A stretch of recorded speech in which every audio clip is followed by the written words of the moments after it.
আগামী 12 তারিখ 12ই ফেব্রুয়ারি ত্রয়োদশ জাতীয় সংসদ নির্বাচন। সেই সংসদ নির্বাচনে আমি একজন স্বতন্ত্র প্রার্থী হয়েছিলাম। দীর্ঘ আন্দোলন সংগ্রাম, দীর্ঘদিন বাংলাদেশ জাতীয়তাবাদী দলের আদর্শের রাজনীতিতে আমি বলিয়ান ছিলাম।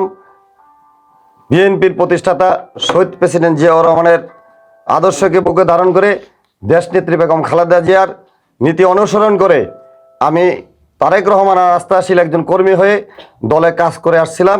দীর্ঘদিন রাজপথে থেকে আন্দোলন সংগ্রামে ছিলাম। মানুষের ভোটাধিকার গণতন্ত্রের জন্য আমি আন্দোলন সংগ্রামে ছিলাম। যেহেতু আমার প্রিয় দল, আমার প্রাণের দল, যেখানে আমি ছাত্র দলের প্রথম প্রেম, সেই ছাত্র দলের কর্মী হিসাবে, দলের একজন কর্মী হিসাবে আমি দলের মনোনয়ন চেয়েছিলাম।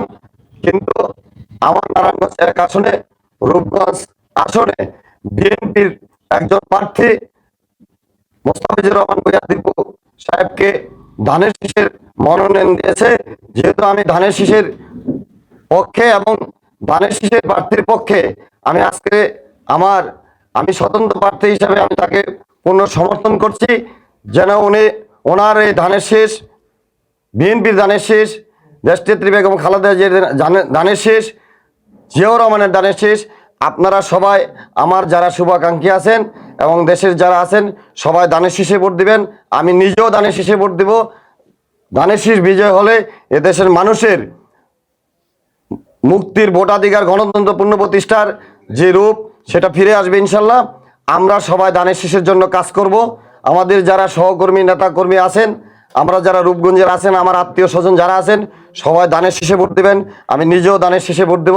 আবারও বলছি, গণতন্ত্রপূর্ণ প্রতিষ্ঠার জন্য, দেশের একটি সুশৃঙ্খল রাষ্ট্র গঠনের জন্য, নতুন বাংলাদেশ গড়ার জন্য আমাদের যে মার্কা, আমাদের দলের যে মার্কা, সেই দলের মার্কা ধানের শীষে আপনারা ভোট দেবেন।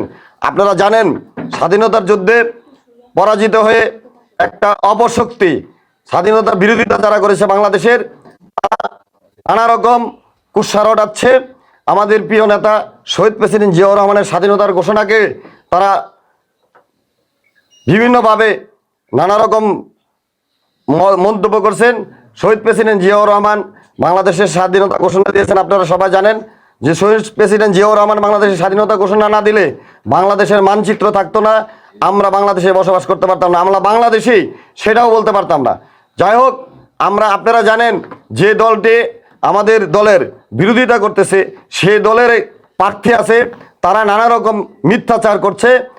যেটা হলো যে তারা 71 সালে আমাদের দেশের মানুষের লঙ্গি খুলেও কিন্তু তারা দেখেছে যে তারা কি মুসলমান নাকি হিন্দু। যদি হিন্দু হয়েছে তাদেরকে ক্রস ফায়ার দিছে। সেই প্রার্থীকে আপনারা প্রত্যাখ্যান করবেন। আমাদের ধানের শীষের প্রার্থী মোস্তাফিজুর রহমান ভূঁইয়া দীপুকে ধানের শীষে ভোট দেবেন। সবাইকে ধন্যবাদ। হিন্দু মুসলিম ভাই ভাই আমরা সবাই ধানের শীষে ভোট চাই।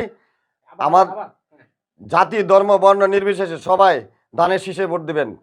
ধানের শীষকে বিজয়ী করবেন। রূপগঞ্জে মনোনীত প্রার্থী, বিএনপির মনোনীত প্রার্থী, ধানের শীষের প্রার্থী মোস্তাফিজুর রহমান দীপু ভূঁইয়াকে আপনারা সবাই ভোট দিয়ে জয়যুক্ত।